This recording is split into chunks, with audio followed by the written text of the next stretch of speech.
SFJ 4x4 Studios presents in my oversized four-wheel drive Jeep. a Jeep podcast starring industry experts. Pure monosity. What? Say that again. With mad scientist Scott Brown, Use my drill press as a sort of lathe. our host Neil Simpson, If one light goes out, they all go out. filled with shenanigans. We are really professional with Jeeps. This is I Speak Jeep. Good morning, afternoon, evening, wherever, however you are joining us. This is episode 76 of the SFJ 4x4 podcast, I Speak Jeep. And this is a special holiday episode, folks. Mm-hmm. We are actually doing this pre-recorded, so those of you who are listening in your ear holes, on your commute, on the airplane, mowing the lawn, whatever, we salute you. We thank you for your participation. It is always pre-recorded for you. However, for that live audience that we typically get to engage with on the Book of Faces, you will be watching this a week later after we've shot it. With that said, we still encourage you to hang out in the comments, share with each. Oh, I'm wrecking stuff on set. Share in Good the thing comments. we're not live, right? They can't see Right? that. Well, it wouldn't matter anyways. Share your stories, have your conversations. What we'll be discussing today is highly applicable to you. And then obviously, if you miss this conversation, or if you are listening through your favorite streaming platform, you can join us over at YouTube and share with us there on the I Speak Jeep podcast channel. My name is Neil with SFJ4x4.com. Joined Jeff, the producer. the producer, the Italian Stallion. There you go. And Scott, the mad scientist, or Doc Brown, or however we were talking to me about this week. Great Scott. and, Yes. and make sure you go down in the comments, either on Facebook or on YouTube, and tell us, why did you do your Jeep? What is your Jeep story? How did you get started? Are you rebuilding a Jeep? You buying a new Jeep?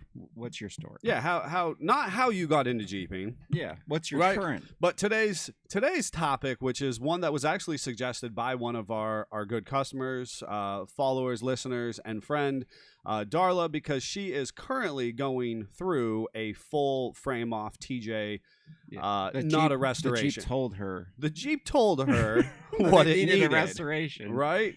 And so it's a great topic, though, because we actually have quite a few customers who will span the gamut, right? Yes. And what we have done as a business oftentimes, and we'll get into some of my talking points that I've encountered over the years, I think it's a great subject, and I hope that people are able to recognize the value of why they've invested in their Jeep in the manner in which they And have. you got to make sure you put in there, did your Jeep Shanghai the project and tell you other than you planned? Did it just Because did it that just happens on a regular take for off? us. Did it just take off? You think what you're gonna do, and the Jeep's like, no. That's right. No. Listen, I am in charge here. Yeah. All right. Our next episode after this, we're gonna actually have a game, and just a hint that might be involved in the game. Oh, boy. Yes, I think I would like to promo that we will be doing building on a budget. Yes. Right, and that will be kind of running the gamut as well as far as vintage to new. Is that right, Jeffrey? Yep. Okay. Vintage to new, and I'm actually creating an SFJ board game for this that you're Of gonna course play you live are. on air. Oh my gosh. This sounds like it could be, merchandise going forward. We should Possibly. have a board game. You guys will be the available. beta testers. We'll be the beta Live. testers live with our audience, right? Oh gracious, that is too fantastic. Which happens when you give somebody a laser. Give them a laser. I honestly, I started trying to figure out. I was like, well, maybe I'll do like a card game, and I'm trying to figure this out. And I'm like, sitting next to the laser as I'm trying to sketch out ideas, and I'm like, I could just make a board game with a laser. Oh my goodness! I knew it was up. I knew it was going Yeah, on. right. You called that. You Yep. called that. That's fantastic. Well, as we would normally do, we would check in, but Yeah. obviously, Well, let's talk about what we're gonna do on Memorial Day. What is our traditional stuff? I love that idea because right now, folks who will be watching this may or may not be preparing to do that themselves. Yes, Scott has such great ideas. I try. He is an idea man. I will will take the moment to retell this story, one of my favorite stories, and eventually I'll have to conceptualize something for you as well, Jeffrey. But in the early years of SFJ, when Scott joined us full time, so it was important to note Scott was part time for many, many, many years. I was the first and second employee.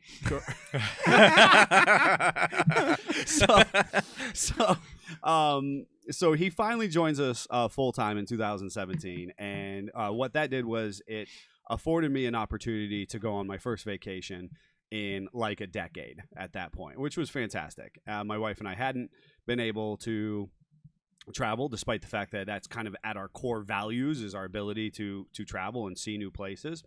And Scott comes on full time, and of course Greg, our lead performance mechanic, had been gainfully employed for a couple of years at that point, and it was really him and I full time, through in the trenches, you know, and that was a great experience. So nobody can ever take that from us, but we were very much in the trenches. So my wife and I are on this vacation. We're flying to Idaho or back from Idaho, and I don't quite recall. And the stewardess or steward comes on and announces that we're pending a delay never on the plane because of mechanical errors. And I will forever retell this story based on just the dynamic of who Scott and Greg are. And Jennifer and I looked at each other and when we said, if our team was here, that right now they would kind of confer. Scott and Greg would kind of confer with each other ever so briefly, share a couple ideas, and then they would both kind of stand up, and Greg would start grumbling under his breath, and he's like, "Well, I'm gonna need a hairpin," and Scott would be like unlacing his shoes, and Greg would be walking forward, grumbling at "I'm gonna just go fix the engines myself," and Scott would turn around and say, "All right, folks, well, we have an idea. We're gonna be able to address this. We're gonna take care of this for you. The plane has made a decision. The plane has made a decision." He would totally like Greg would just put his battle gear on, grumble, find MacGyver equipment, big hammer. Big hammer. Scott would turn around, calm the masses and tell them that the plane was going to be okay and that the plane spoke to them and said what it needs. He had woosawed with the plane, and he has these ideas, and now we're just going to need these 5 items, and these 2 are going to go off and fix the plane so we can depart in a timely manner.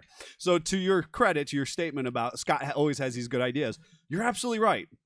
It is the SFJ 4x4 difference, the people, the lifeblood of this business that makes us so unique, and has put us in the position we are. So with that, our traditions also, we're very nostalgic people. Yes, and we covet these experiences. Yep. And I know there's some really valuable ones for you. Yep. So I traditionally have gotten up and put a car in a parade on this day. My own little early parade. Right. What time is that parade?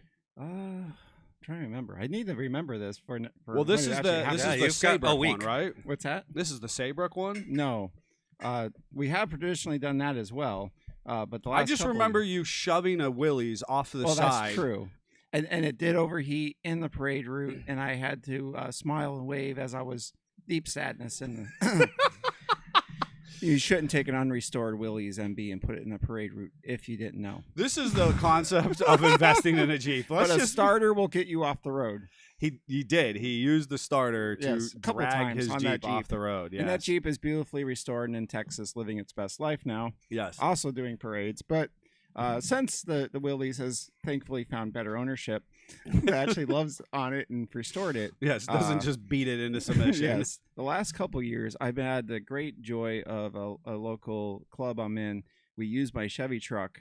We fill it with all the guys, and we go through the parade route. And then we end at the cemetery, and we actually go to a thing that your grandfather had started. Yes. Where we dedicate a wreath and lay it on a monument. The Tomb of the Unknown Soldier. And it's become very special to me. I really enjoyed it, and it's cool that I get to give that something to the club of actually having transportation. Yes. And now all the guys think the truck's awesome. Well, the truck is awesome, right? So, and it's valuable. That's one of one of the vehicles in your stable. Yes. 68. Yep, Chevy truck. Chevy pick 'em up 68 truck. vehicles. Stop it. 68. No, I can't take that title. There's another friend local that has that title. Yeah, Yeah, he's I know. pushing. He's pushing for that.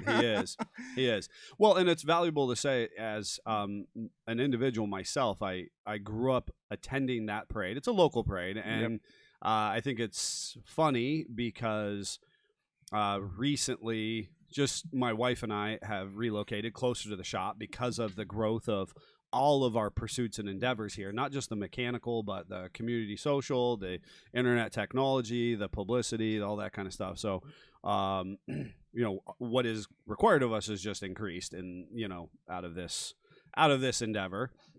But this particular parade is in Conneaut, Ohio, and we do 3 parades a year, right? I mean, Conneaut loves a parade. Yes, they do. And of course, we are fortunate that Jeep clubs support us in 2 out of those 3 parades. Yep. The particular Memorial Day parade has been running reasonably, steady, despite world events for decades and decades and decades. Where Yep. of course people get together and we do our best to honor Memorial Day and memorialize those who have come before us and paid sacrifice to give us what we have. And they always come up with the best speakers at that dedication ceremony. Yeah, they do a really nice dedication ceremony at the Tomb of the Unknown Soldier, and which is a very nice monument, local, and they read Lincoln's address typically. So a really nice way to stay in touch. And as an individual myself, who's kind of traveled around a little bit and has moved out of the area, not everywhere does this, you know, and that's. I mean, they might have a little One of the pocket. gems of Conneaut. It is. You might have a little pocket here or there across the country, but I have encountered a large swath of people where Memorial Day is. I gotta be honest about kicking down the doors at your local box store to get some mulch or a plant. My retail background, we always worked longer hours on Memorial Day weekend. Yeah. Memorial Day. You really specifically. feel like you get it at that dedication ceremony. Yeah, and how does that affect our? I grew up attending that parade and that dedication ceremony every single year my whole life. How does that affect a young person's perspective on the world? Right. Because they do typically do a 21 gun salute. Yep. They have quite a few civic and social clubs presenting wreaths and doing dedications. They read Lincoln's address. Makes you feel like you're part of the community. I'll tell Yes. you, if you've never been present for a 21 gun salute, you have to. You just have to go to one of these ceremonies. Yeah. It really I genuinely enjoy it. It's solemn, which seems weird to say I enjoy something solemn, but it's such a good check of yourself to say this is why you're here. This is what you're here for. Right. It really puts the day in perspective. So No doubt. I've had a lot of people comment on my lack of emotion at ceremony type things and stuff like that. I will tell you that I've teared up at the 21 gun salute. If It you is. don't, you need to see a doctor. I mean, that's just it. I mean, I've been to all these different funerals, services over the years, Yeah. and generally It speaking, hits you a little harder. it nothing. Yeah, the 21 gun salute for whatever it is, Yeah. that ceremony Have you- just hits you. Have you done? And when you're saying that, does that include taps and everything? Or Yes. is okay? Yeah. Because The that's full the full kind of ceremony, which is just fantastic, and that's for me is not just the firing off into the distance, but the actual distant trumpeter, yes. lone trumpeter or bagpiper, depending on. Oh, totally. Totally. Yeah. For us locally, it's usually a trumpeter because I don't think anybody plays bagpipes.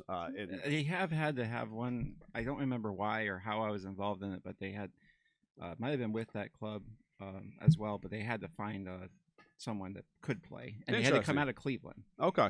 Well, for the most part, obviously around here we're using the high school band to do that part of Again, that ceremony. part of the community. Really, it really is cool. It makes you proud to be Conneaut proud or by some proxy. local proud. yeah, some local hometown pride. Yeah.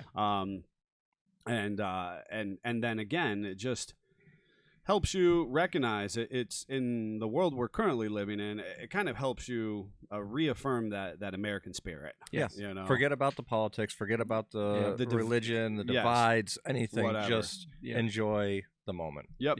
No doubt, and that's the value of it. So hopefully that's what you're doing today. Is you go and you find something like that, or you start something in your own area. What's it take one person to say I'm going to do it? So. Absolutely, and that's the value of folks. If you are listening to us, find that activity to participate in. If you find it on YouTube to just enjoy and view, do something, or at least take a moment a moment of silence to be in memoriam of those people who have come before us and paid the ultimate sacrifice. So definitely thank you for all that have, and absolutely. Yep. Absolutely. So and so it's interesting, our Memorial Day traditions are the same at that point. Jeffrey, do you have anything that you guys particularly do? So it used to always just be that I would be working because of retail. Always expected to work longer hours. It's perk of the SFJ. Yeah. So we don't work on Monday, folks. No. So the other option was family picnic, and which is a good way. What we have been doing the last couple of years is actually going out to my aunt and uncle's property with the ponds, and we'll go kayaking for the day and have a picnic out there. Yeah, and I think as at an ownership conversation, that's what's so important to me, that it's not that traditional retail experience. Yeah. We will be open and work our butts off for you on Tuesday. Yep. And the world will continue to spin. Absolutely. And I absolutely love the attitude, and I think that all businesses should look at it that way. You have to fill the glass back up sometime. I mean, I am thankful that some businesses are open, because if you're traveling, you do need to stop at the gas stations, and that's I the always thing. am sad for those people. I do feel bad for them, but at the same time, I appreciate them as an adult, and ultimately, hopefully folks have been tuning in, at least checking out the American Hustle. I think that it would be a valuable conversation at some point in time on the American Hustle to talk about the people who do work on our traditional our traditional Orthodox holidays, and when all those other dates and times are off, because I have had the opportunity to meet a bunch of people who actually feel very fulfilled by working with their work family on those dates and times. Yes. You know what I mean? And so long as their employer is appropriately compensating them in some capacity, yes, and they are feeling appreciated for what they're doing. A pizza party. See, it makes me real bothered to bring in pizza anytime. I'm like, it'd be real nice to give the guys pizza. But now that's like such a cliche. Taboo. It's taboo on the internets, right?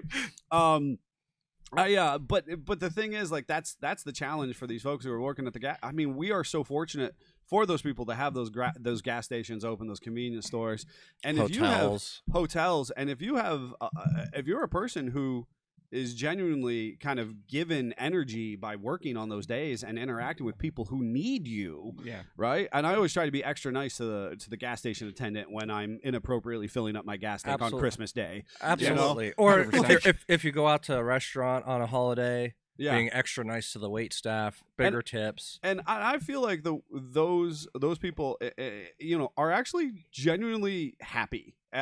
Typically, or hey, I schedule my thing around this, that, and the third, and so I'm good to do this. So those people typically follow the fake enthusiasm is better than genuine depression. Which is why it'd be valuable to talk about this on the American Hustle. With all of that said, I still think there is this ingrained concept that helped us get to where we are as a industrial society, and part of it is time to focus on our loved ones and our immediate support circle and the ability to recharge. So, and of course, it goes without saying that we did years ago in the very beginning work on Memorial Day. We did work on the weekend following, or the day of the 4th of July, or whatever, and it just, the ends didn't justify the means, and I'm not going to do ads, sales, circulars to try and push that consumer in. And me personally, I will not go shopping or that on an actual holiday, because I feel like those people need to be, if they're going to be there, give them as low as a time possible so they get home to their families and enjoy that.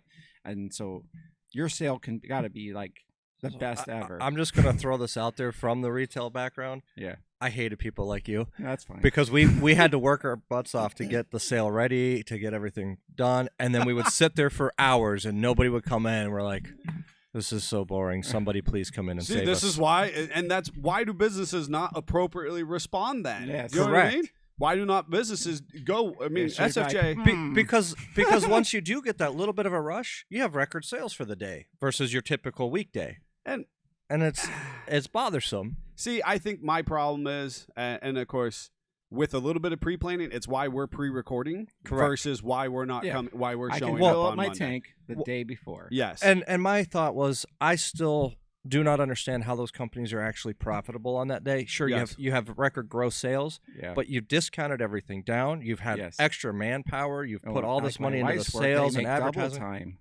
Correct.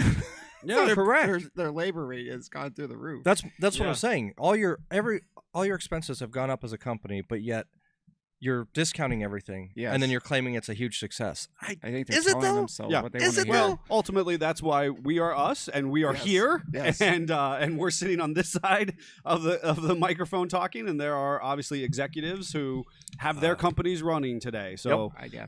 if you are an individual who's boots on the ground and you're listening to us while you're working, we applaud you. We thank you for being there for your business and being a gameful employee by today's societal standards, and we wish you the best and those companies the best. But we are going to try and work a little bit differently within the system. Oh yeah. No doubt. Today we are going to be talking about Jeeps. I know Yes. we were doing all of Spoiler Memorial alert. Day stuff. Spoiler.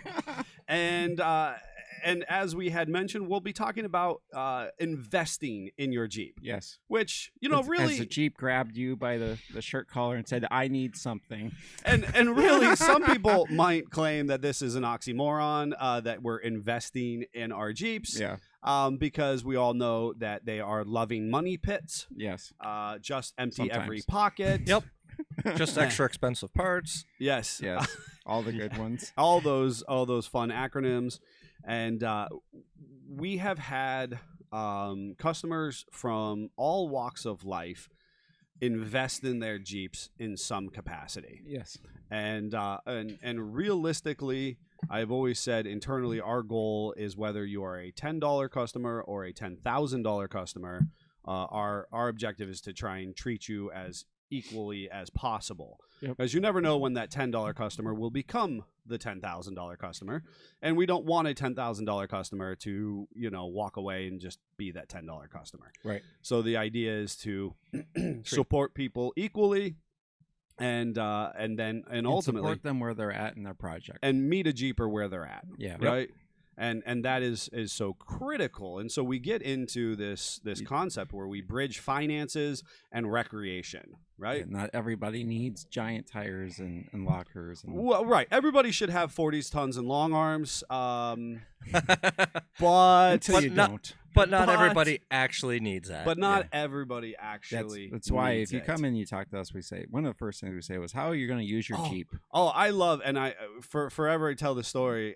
People try, because of the traditional consumer retail model, Yes. they try to come in and expect us to tell them what they want. they expect us to tell them what's on sale Yeah. and to try and take their money. Yes. Right? They come in, they have They some get- money, and they get confused real fast. they get confused. Why do they get confused? because we don't take their money. Because we their don't money. take we their send them money. away.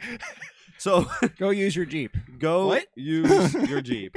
And I think that's one of the most critical aspects of potentially what sets us apart is that when you come in and you are reasonably a greenhorn Mhm. to the Jeep life, the Jeep community. So whether that's a new to you Jeep that's Yes. 40 years old, Yep.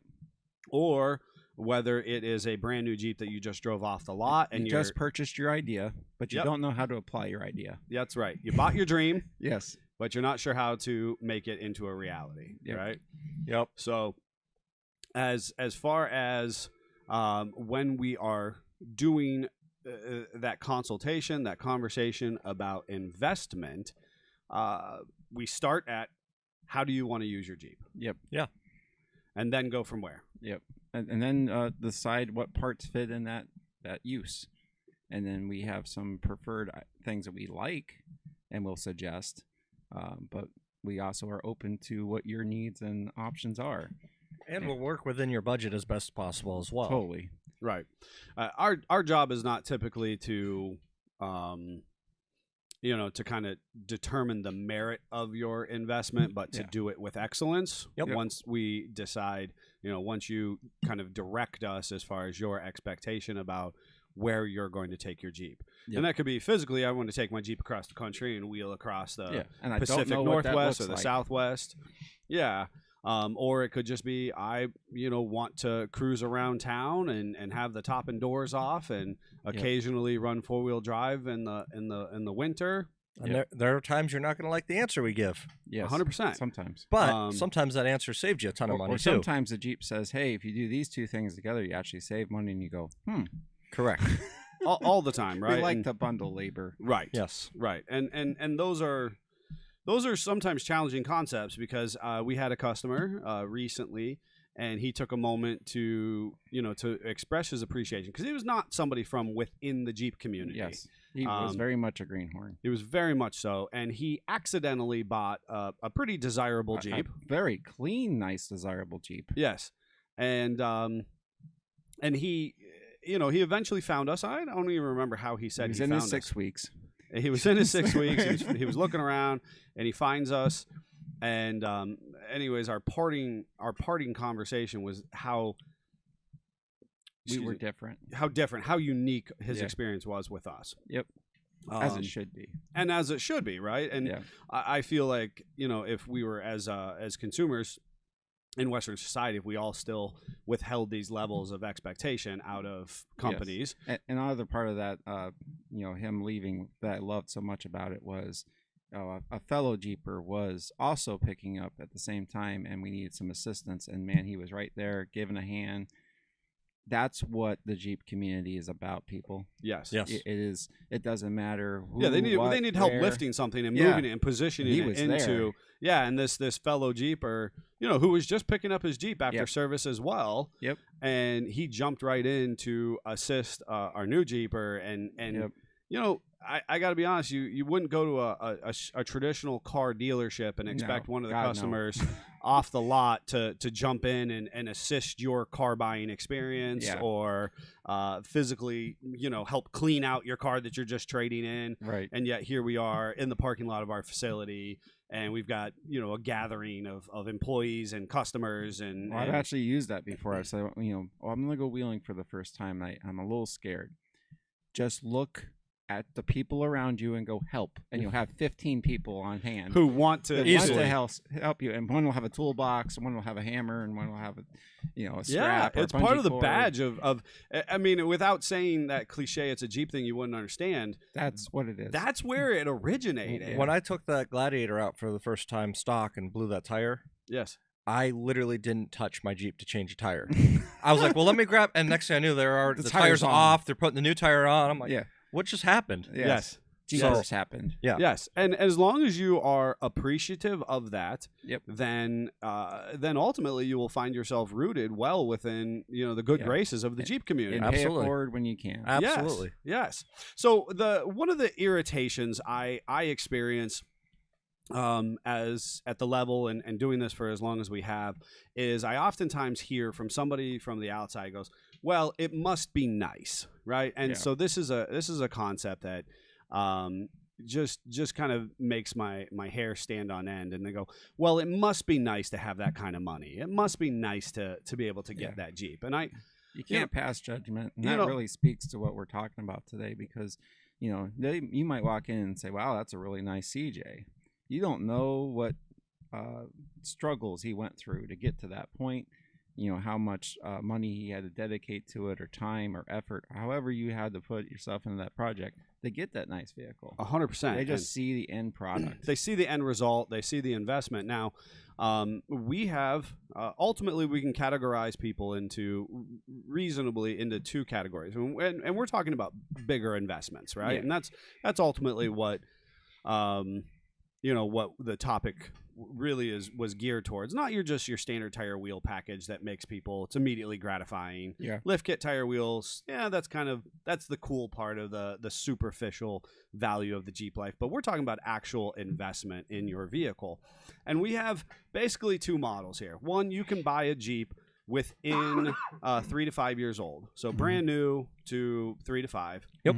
And you have your purchase price, and then you'll have people dump a bunch of money into it that at that level. Yep. Or you are a person who goes in and you buy that dream, you buy that older vehicle, and as that vintage model is concerned, and I am calling, basically anything over 15 to 20 years vintage for the sake of this conversation. Apologize. Yeah, for the sake of this conversation, folks. So anything built before 2000, Yeah. plus some. Yes. Uh-huh. So why, when you buy that vehicle, what are your reasons you're buying that vehicle, and then what are your reasons for investment at that point? And I am the first person in the very beginning when we started to get some of those customers who were willing to really invest in quality, right? Quality, longevity, the thoroughness of our process. One of our first customers who invested substantially in an XJ Cherokee, right? And of course, we're talking 2012, 2013. It was not the norm. It was not exactly the norm. It was not. It's even More. further now, Yeah. right? But it was a clean Cherokee. He worked as a warehouser, right?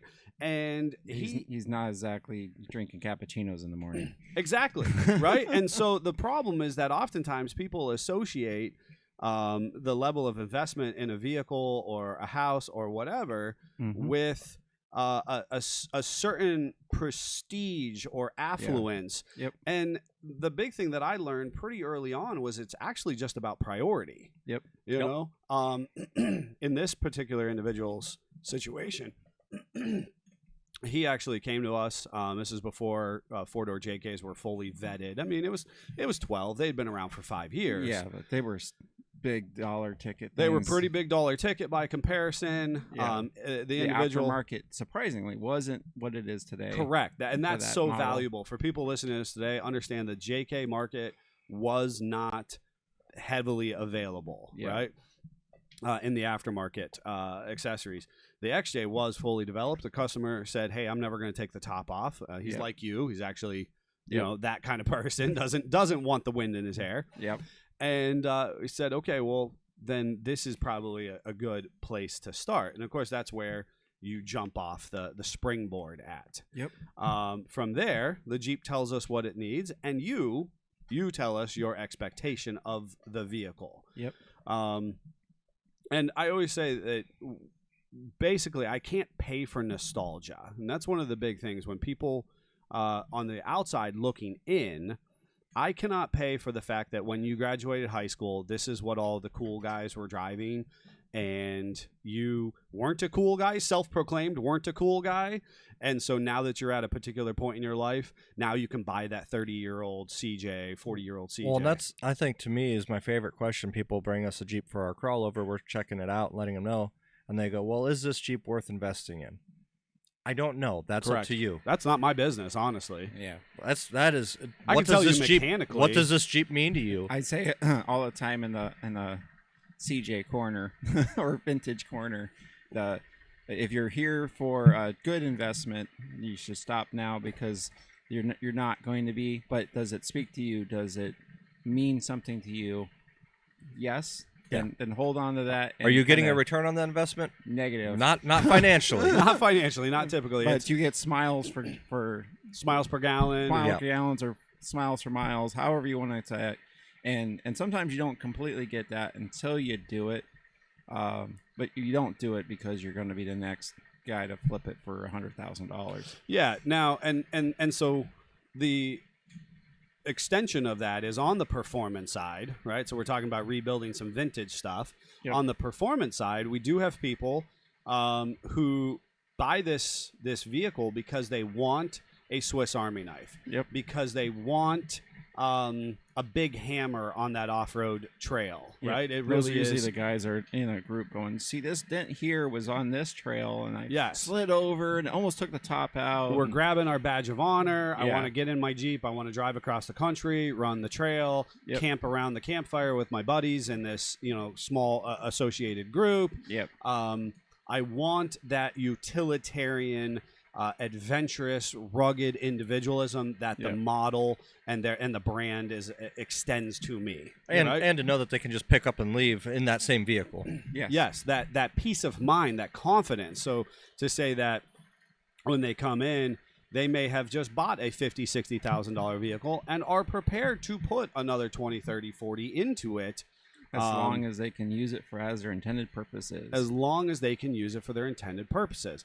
Now, I think what we're talking about is the bell curve of American society and our Totally. and our customer group, right? Yeah. Because ultimately there are people who just want to pick it up and put as little money into it as possible and beat on it off road. Yep.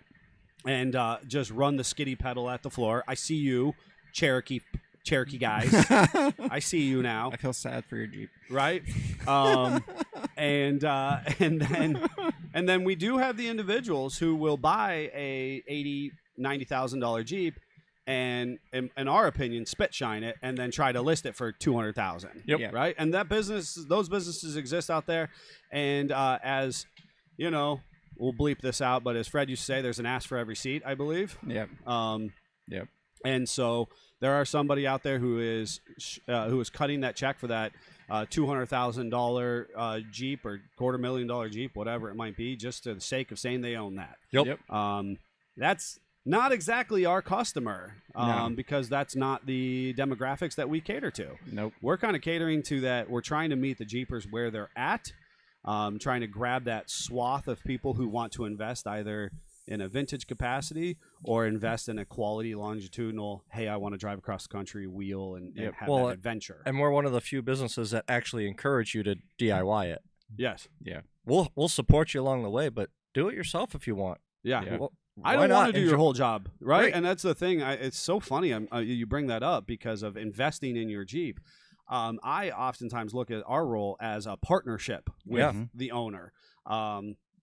I encourage you to do some little accents, to do some little accoutrements, Yep. to buy a part that you feel comfortable or confident installing at a later date. Cool. We'd love to Great supply that to you. gratification to do that. Yeah. Yeah, and it makes you all that much more aware of that vehicle when you are off road. Yep. And you hear a little noise, and now you're like, you know what? I have a concept for what's going on under there. Right. And then there's always the entertainment value that we'll get from some of our customers who will message us, "Hey, I just installed that part for 7 hours. Yeah, maybe next time I'll have you do it." Yeah, totally. But Maybe at the that same 45-minute time- quote wasn't so bad, right? yes. But it's all in good fun and very supportive of those customers. Without question, and I think that's critical in the investment piece, to say that we are appropriately busy Mhm. doing the jobs that have been asked of us. That realistically, if you have interest in doing some DIY things, then cool, let's support you through that Yeah. process. And the most fun part is because we drag you along with us, voluntary or involuntary. Yes. You learn so much doing it. I have been told multiple times, like, I now have a better understanding of my vehicle and learn things that I didn't know before, and I didn't even touch the wrench. So I think that's valuable to talk about. One of those continued reasons of why invest in a Jeep. Yep. And that idea is that you know what has gone into it. Yes. Right.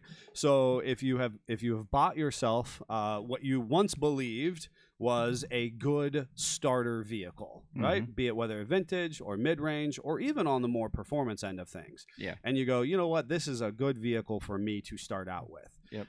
We can't tell you that, right? Right. That's a journey of self-discovery. Yeah. Realistically, We can tell you what it's made up of. we could tell you physically what it's made up of, the And quality condition, the lifespan of the components. And put it in perspective, the guy could go buy a pre-lifted, done-up new Jeep and get as much bad news as a vintage customer can. And that is exactly seen right. that That's a over and over great again. clarification to say right now, sitting on a dealership lot, you're driving by, looks like a looks gorgeous fly as heck. modified Jeep. Yeah. And I promise you, I'm looking at you, the world, it's garbage. Right? And I'm not saying it's every single lot. I'm not No. being universal in this. Nope. I'm saying No, there you'll is find a some. Jeep. You'll find some diamonds in the rough. You are but going to find some diamonds in the rough. You're going to find some good quality stuff. We have Yeah. customers who've traded in Jeeps, who've Yes. sold them off, whatever. They sell fast.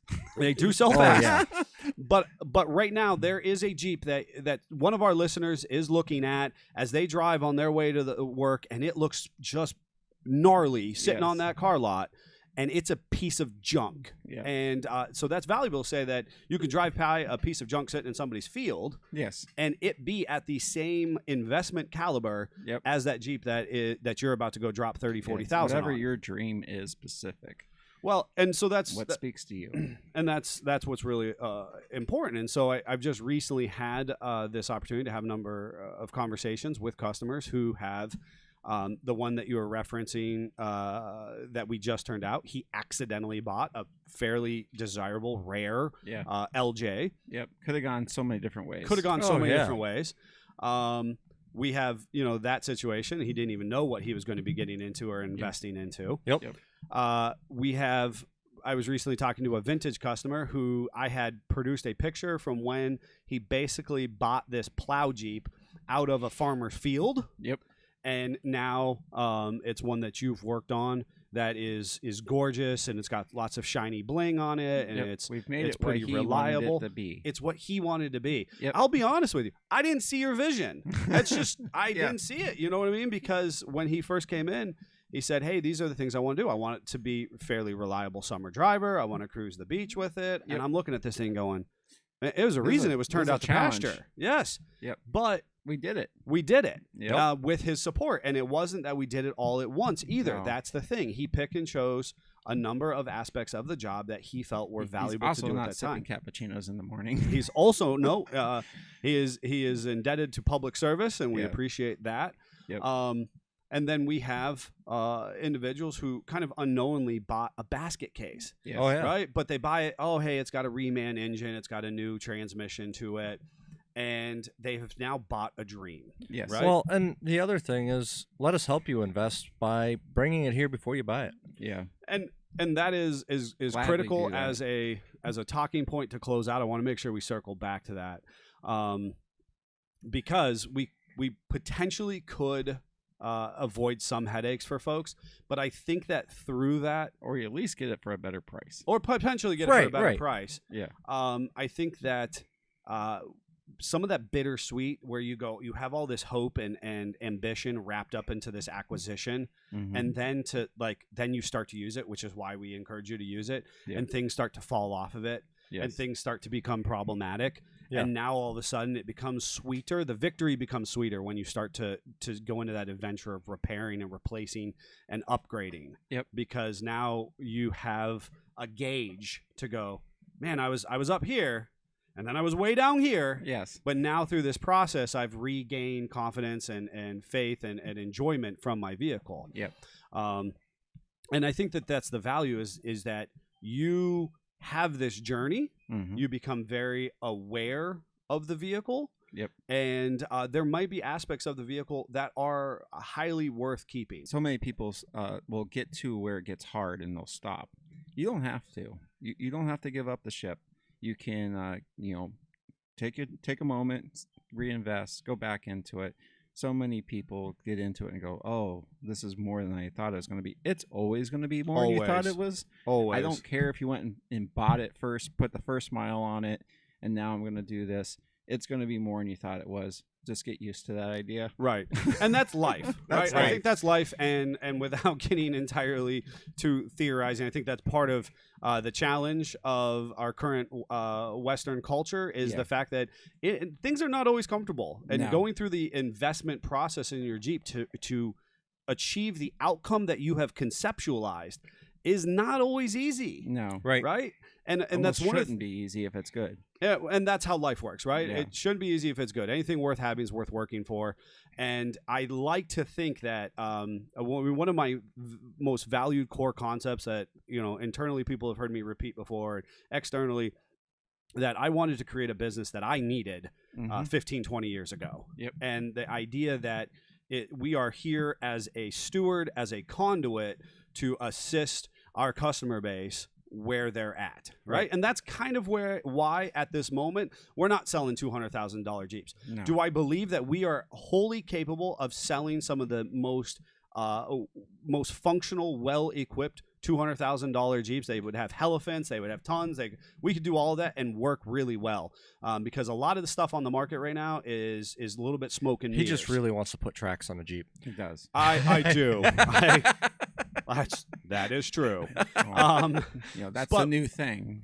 Tires have gotten so big, but now that's not impressive. That's anymore. not impressive anymore. Or You it have to needs put tracks on. to Yeah. be impressive. That's exactly correct. I believe we can do all of that, but we stay along our mission line to meet a Jeeper where they're at. Now, what that also means is we're not bubblegum and duct taping stuff. Yes. And that's part of that investment. And that's why sometimes people will be turned off by our process. If that is your process to bubblegum duct tape, the only thing we ask is that you understand that your safety, while you might not have any regard for your safety, it is valuable for us to regard other people who are on the road, on the trail, or in that vehicle with you. And by all means, we fully support an emergency trail fix Yes. to get you off the trail. All We've the all time. we've all done some of the crazy Fix things, it when you get home. but fix it right when you get it home. Bring Yes. it to us. Whatever Yes. you got to do. And recognizing ignorance is bliss. Yeah, totally. But once you are aware, because the line I use with our customers, especially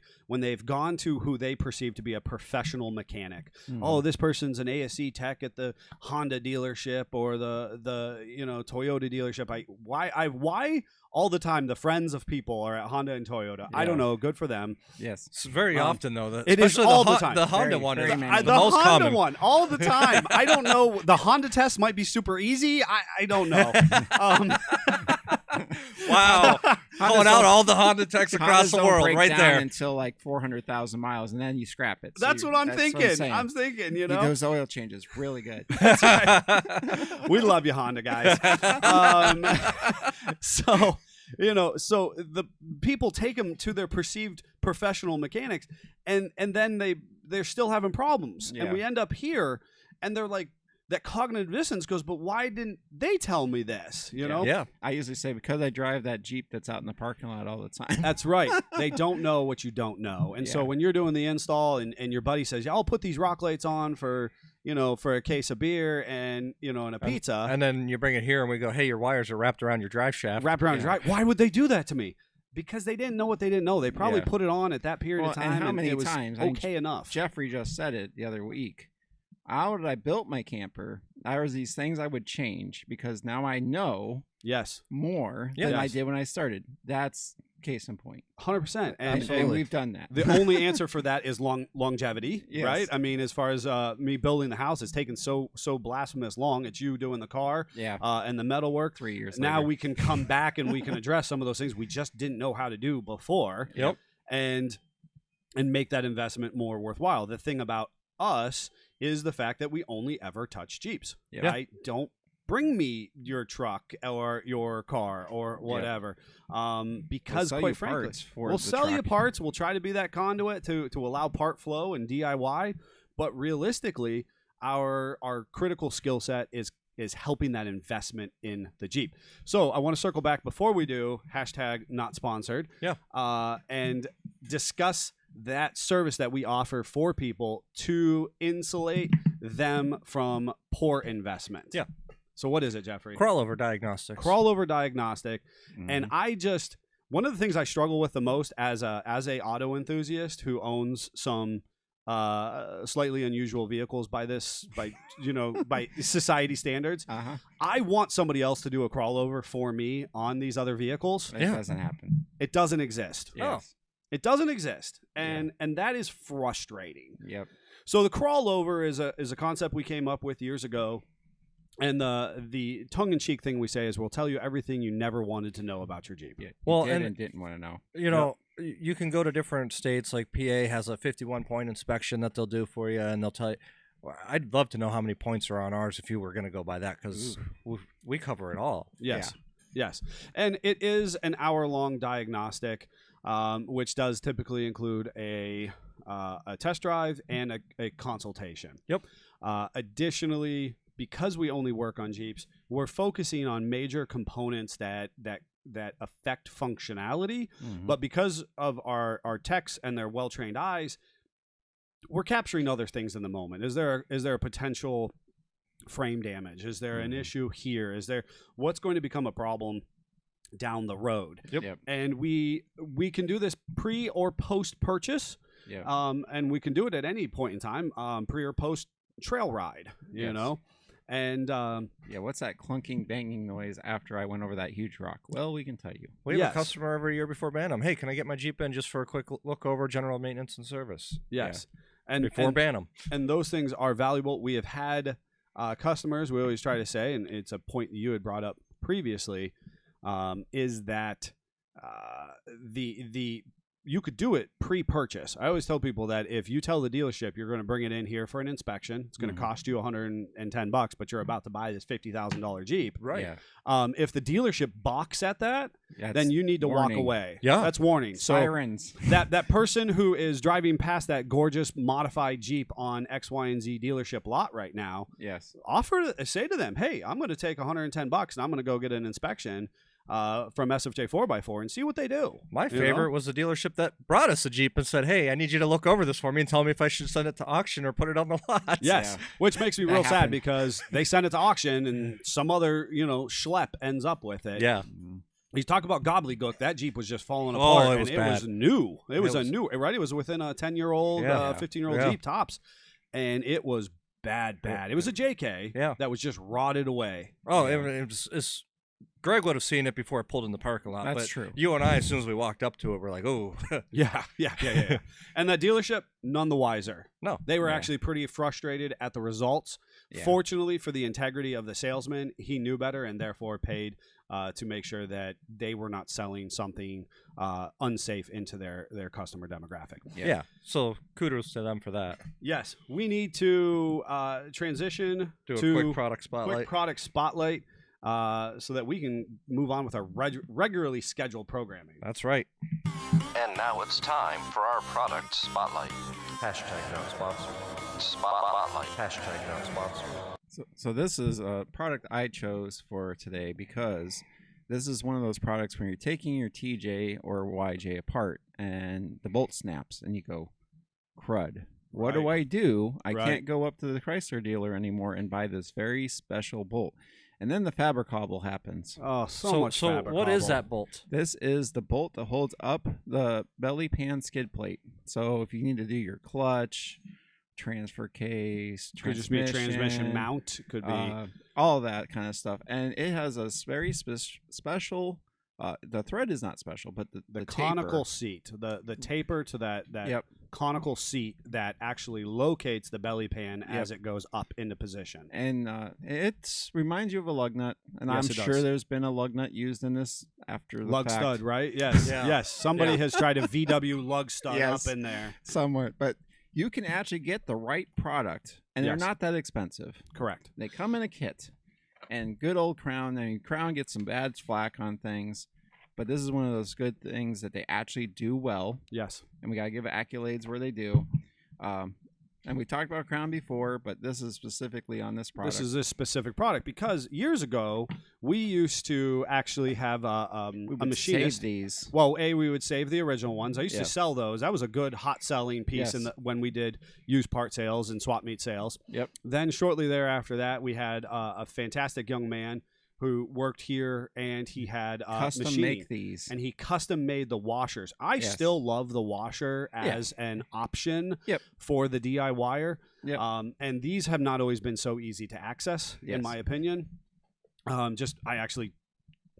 You doing this today? Mm. I really didn't realize that Crown was offering them. So I love the fact that I am learning something. Yes. Back in the 90s, early 2000s, The dark days. when this was truly relevant, you had our high quality suspension manufacturers when they did a transfer case drop, because SYEs weren't as universally accepted. They were a little more taboo. They were for those hardcore wheelers. We would do transfer case drops, which basically lowered your transfer case or your belly pan, the transfer case output, or the belly pan roughly an inch and a half at the rear of the vehicle, and they would actually give you oversized or lengthened bolts with this conical seat on it. Yep. Amazing. Those don't exist anymore. Nobody Yes. seems to have And them. now that you're doing your SYE and removing that belly drop, you need these. Correct, because now SYEs make sense. Yes. Businesses like us, Well, and produce- SYEs used to be $1 million. And correct. Now they're We do them not. affordably. Yep. The whole shooting match, and so this is the correct way to take all of those belly drops out Yes. and correct your Jeep, give you that breakover angle back, suck that belly back up appropriately. Yep. Go to that factory pan for things we've Location. noticed. Yeah, for locating things. Great product. Obviously, we have access to it. I love that it comes with some Loctite already on it. So your DIY, you just kind of run them This back is into as place close to appropriately. OE as you can get without finding it still on the shelf somewhere. Yeah, New old very stock. cool product. Thank you for making sure that was on there today, because it's valuable for investing In your Jeep. In your Jeep. And with that, if you are investing in a project on a Jeep right now and want to share your story, email me, jeffc@sfj4x4.com, and tell us your story. We'll be happy to share it in a future episode. Yep. Additionally, if you're looking for a particular part, you can hit us up on our text-only number, 440-855-2100. Again, that's 440-855-2100. We hope you have an amazing, blessed day. Take a moment of silence to think about those who have come before us. Spend time with family, friends, or meditating, kind of just taking in the day, soaking it in, and Jeep on. Jeep on. Jeep on.